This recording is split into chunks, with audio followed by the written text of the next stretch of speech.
بسم الله الرحمن الرحيم الحمد لله والصلاة والسلام على رسول الله وآله وصحبه ومن اهتدى بهداه السلام عليكم ورحمة الله وبركاته and welcome to Lessons in Fiqh.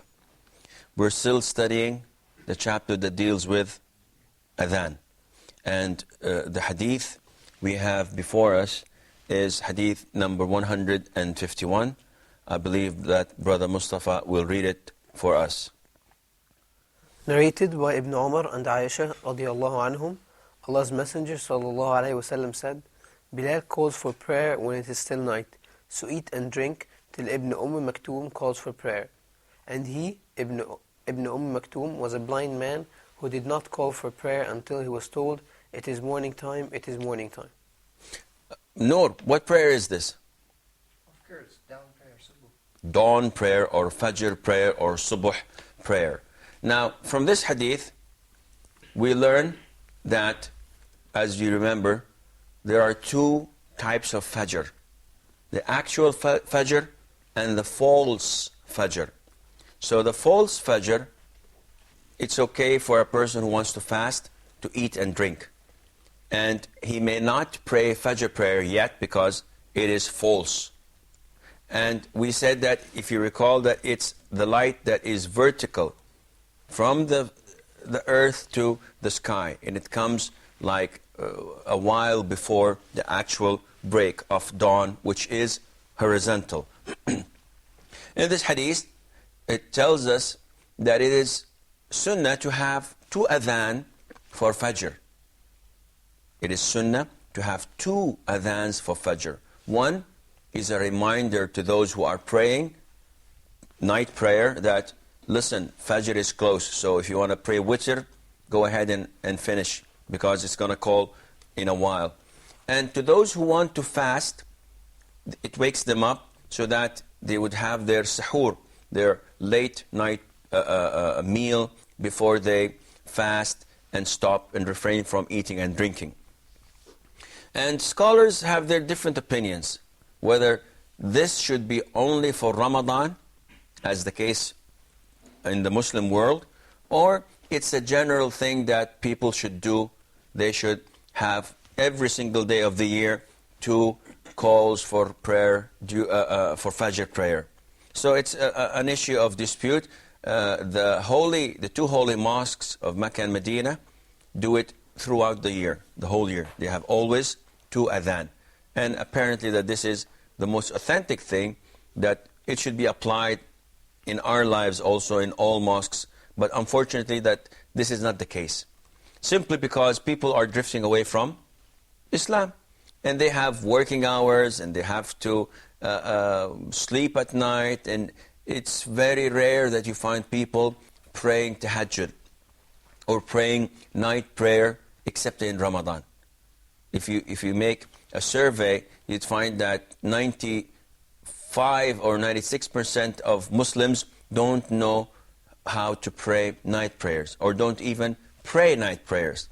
They go to bed and sleep. And only a small portion of Muslims, wake up in the middle of the night and pray to Allah the Almighty to forgive their sins. Now, in this hadith, the Prophet ﷺ had two mu'adhin. Who are they, Fadi? In this hadith?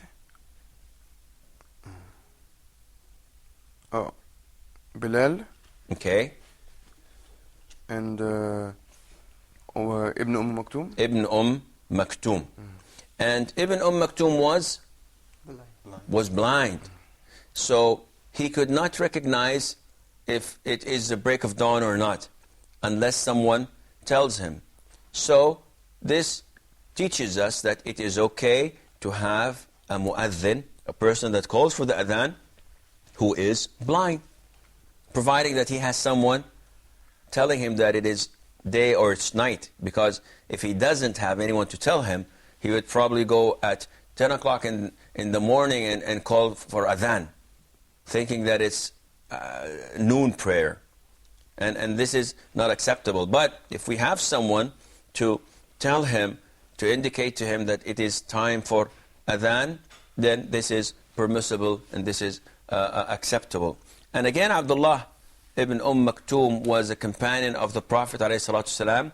Allah Azza wa Jal has revealed a surah to our Prophet when that is the Prophet ﷺ was not cooperative with Abdullah ibn Maktoum, the blind man who came to seek knowledge, but the Prophet ﷺ was engaged in teaching and calling those heads of tribes of the non-Muslim tribes. Abdullah ibn Maktoum also was used to assume positions in the case of the absence of the Prophet ﷺ. So whenever the Prophet ﷺ left Medina on journeys, he would appoint him as a governor of Medina, which meant that he had the powers to rule, to judge, and to solve disputes among people. And this, again, comes and teaches us, and we learn from it, that it is permissible for a blind person to assume a position in the state. Because Abdullah ibn Maktoum used to be a judge and used to be a governor. So it tells us that Islam cares for those who have special needs, those who are handicapped, and this does not prevent them from contributing to the building of the society and in contributing and trying to do good for the people. Your handicap is not a barrier or something, an obstacle to prevent you from serving Islam, from giving aid to others and helping them in so many different ways and manners. I think that this is all the issues we have regarding the hadith of Abu Qatada, of Umar and Aisha, Abdullah ibn Umar and Aisha, may Allah be pleased with them. We move on to the following hadith, hadith number 152. Narrated by Ibn Umar radiallahu anhuma, Bilal radiallahu anhu called for prayer before dawn, and the Prophet sallallahu alaihi wasallam told him to return and announce, "Lo, the slave of Allah," meaning Bilal, had slept, hence this mistake. Lo, or beware, the slave of Allah, Bilal, had slept. Now, this hadith is not authentic. And you cannot correct things. There are no correction measures to be taken. If you had made a mistake and called for the adhan before its time, it's not recommended that you go again, hold the mic and say, "Hey guys, I made a mistake." Just, rub it off and don't consider it, and we will do it again within 2 minutes. I'm sorry, if you have eaten, or if you've done this, or if you prayed, you review it. No, this is not the case. The hadith, we cannot build any allegation according to it, because it's not an authentic hadith. We move on to the following hadith, hadith number 153, and I believe Noor will read it. Narrated by Abu Sa'id al-Khudri, may Allah be pleased with him, Allah's Messenger sallallahu alaihi wasallam said, "When you hear the adhan, repeat what the mu'adhin, meaning the call maker, says." And al-Bukhari has reported similarly in a narration by Muawiyah, may Allah be pleased with him. And Muslim reported narration by Umar, may Allah be pleased with him, regarding the virtue of repeating what the mu'adhin pronounce word by word, except when the mu'adhin says, "Hayya ala salah, hayya ala al-falah," meaning come to the prayer and come to the success. One should say, "La hawla wa la quwwata illa billah," meaning there is no might and no power except with the help of Allah. Okay. This hadith tells us what to say when we hear the mu'adhin. And this is very important, because the sunnah is that we say exactly what the mu'adhin says. And this is a sunnah that has been abandoned by lots of the Muslims. They hear the adhan, they don't pay any attention to it. They don't repeat after the caller for salat, after the mu'adhin. And the sunnah is, whenever you hear the adhan, stop what you're doing, listen to the mu'adhin. When he says Allahu Akbar, you say Allahu Akbar, Allahu Akbar. When he says Ashhadu an la ilaha illallah, you say exactly the same. Except as in this hadith narrated by Umar, may Allah be pleased with him, that when the muadhin says, Hayya ala salat, you say, La hawla wa la quwwata illa billah. So you say it 4 times. Hayya ala salat, la hawla wa la quwwata illa billah. Hayya ala al-falah, la hawla wa la quwwata. And this is the wisdom behind this, that La hawla wa la quwwata illa billah means that there is no might and there is no power except with the help of Allah. What is the meaning of Hayya ala salat? Come to prayer. Yes, come to the prayer. Okay, what is the meaning of Hayya ala al-falah? Come to the success. Come to success and prosperity. And you cannot come without the help and power of Allah Azza wa Jal. And that is why it is relevant that you say La hawla wa la quwwata illa billah. And this is something that lots of the Muslims are unaware of. Now, if I have a presentation in my company and I'm giving this presentation to the CEO, to the general managers, to the vice presidents, to customers that I have, I would come and talk throughout the presentation by saying, I did this, I succeeded in making this, I secured a transaction with the company, and I did this, and I did that. And all of this is unacceptable in Islam. Why? Because you are attributing your success to yourself. You're claiming to be the origin of success, which is wrong. You have to attribute everything that you know and gain, everything that you succeed in doing, to Allah the Almighty. Otherwise, you would be associating someone else. You would be associating your powers and efforts with Allah Azza wa Jal. And this is unacceptable. We cannot do anything without the guidance of Allah, without the power and might of Allah Azza wa Jal. And if we fail, this is because of our own wrongdoing. And if we succeed, it is because of the grace of Allah Azza wa Jal. So it's very wrong to say that I did this and I did that. You should always say, by the grace of Allah, I managed to do this. By the grace of Allah, I managed to do that.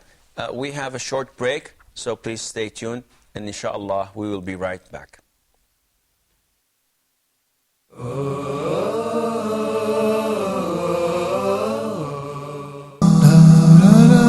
Back to the Prophet.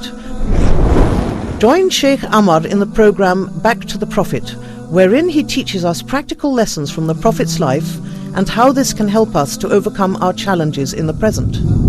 We talk about the life example of the Prophet Muhammad, peace and blessings be upon him, seeking guidance for ourselves. In the early days after the revelation of the Holy Quran, the Muslims were greatly persecuted, so much so that quite a few Muslims had to leave Arabia and migrate to Africa to live among Ahl Kitab, Christian people who followed the gospel of Christ.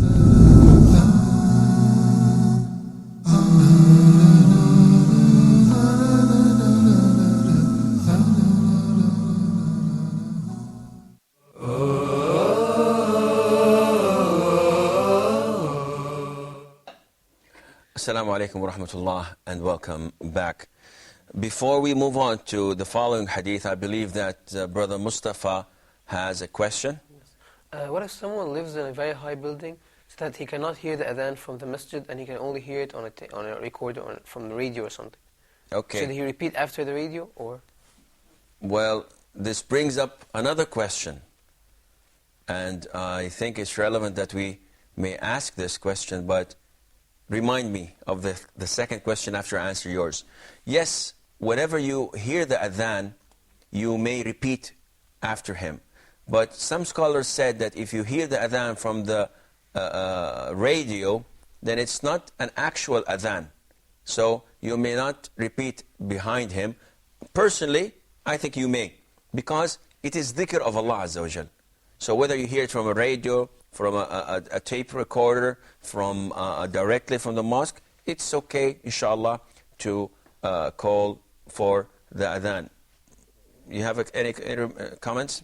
Yes, like, do the scholars that do not agree that you should like follow the mu'adhin from the radio, do they also know that sometimes the mu'adhin could actually be saying it live, and would it make a difference? No, that wouldn't make a difference, because you're not listening to him on this, at the same time. You're not in the same area or in the vicinity of the place he's doing. But as I said, I personally think it's okay to repeat after the adhan, whether it's from a tape recorder, from the radio, or you're hearing it directly. The question that came up into my mind that I'd like to share it with me is that the adhan, if you hear it, you must pray in the masjid. Is that correct? If you hear the adhan, then it means it's obligatory that you pray in the masjid. Because of the hadith of the blind man who came to the Prophet ﷺ, and he complained, saying, "O Prophet of Allah, my house is far away from the mosque. And Medina is very dark, and it's creepy at night. And I don't have anyone to lead me to prayer. And I'm a blind man, and there are, there might be dogs or stray dogs or scorpions and things that may harm me. So is there an excuse for me to pray home?" The Prophet said, ﷺ, "Do you hear the adhan?" The man said, "Yes." So the Prophet said, "You have to answer the call of, I don't find any permission for you not to attend." So it's obligatory. Now, in this high building of Brother Mustafa, because he lives on the 4th or 6th floor, and he does not hear the adhan, though the mosque is next door. So is it obligatory that he prays in the mosque, or because he does not hear the adhan, then it's okay for him not to attend? Answer, Fadi. I think he has to pray in the mosque. Okay, he doesn't hear the adhan. Even if he doesn't hear the adhan, he has to pray in the mosque. How would we say that? Where did you get this? Because the prayer of Jama'ah takes the status in fiqh, that's wajib. Yes, but the Prophet said, "Do you hear the adhan?" Then he made the obligatory or not obligatory depending on hearing the adhan. So, what do you think, Muhammad? Yes, he must attend the prayer in the mosque, because he knows that this is a time for praying. He hears the adhan on radio or on television. He doesn't have any radio or television. So if No. Mustafa? I think he should attend, because he knew that this is the time of prayer, even if he does not hear the adhan. Then the Prophet should have told the blind man, ﷺ, that as long as you know it's time for prayer, you should come, whether you hear it or without. He's a blind man. He has people to tell him. What do you think, Abu Malik? Well, I had the same idea, same thought as Brother Mustafa. Which is? Which is, he should know the time. He should time, like have his watch or something, whatever. Mm-hmm. At 4 o'clock or 4:30 is Asr, 4:30 I'll be at the mosque. Okay, finally, Fadi. Like we said earlier, he should look at the sun and measure it by the shadow. And no, he shouldn't. He shouldn't. Noor, do you have anything, or should I go on? I think I have some opinion. Okay. We have to come to the mosque and to pray together. But is it a must if he did not hear the adhan or not? See, the problem is that hearing the adhan itself the most important thing, or was it meant to be the distance that the voice of a normal person on top of a mosque, whenever you don't have these concrete shacks and buildings that we live in?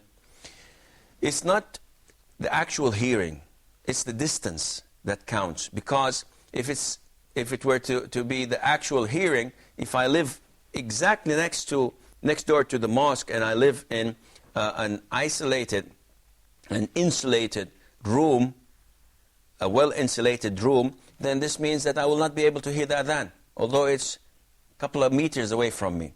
So scholars say, now, hearing the adhan is a must. But providing you are in the same circumstances where the Prophet ﷺ had. So this means that turn off the amplifiers and the loudspeakers.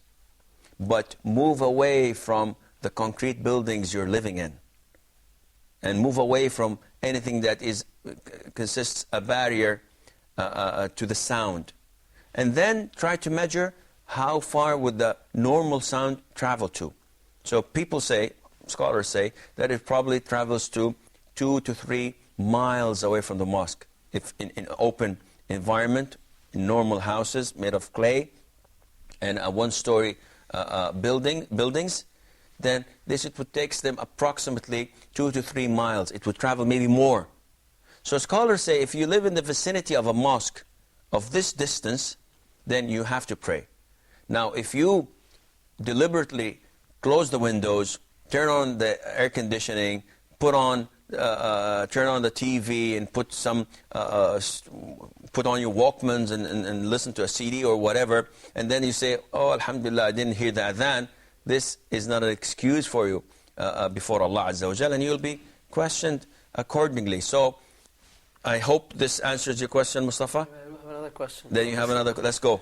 Okay. So does this mean that if I live at a distance that's like 5 miles away from the mosque, that I do have an excuse to not pray the obligatory prayer? Yes, sir. You do, indeed.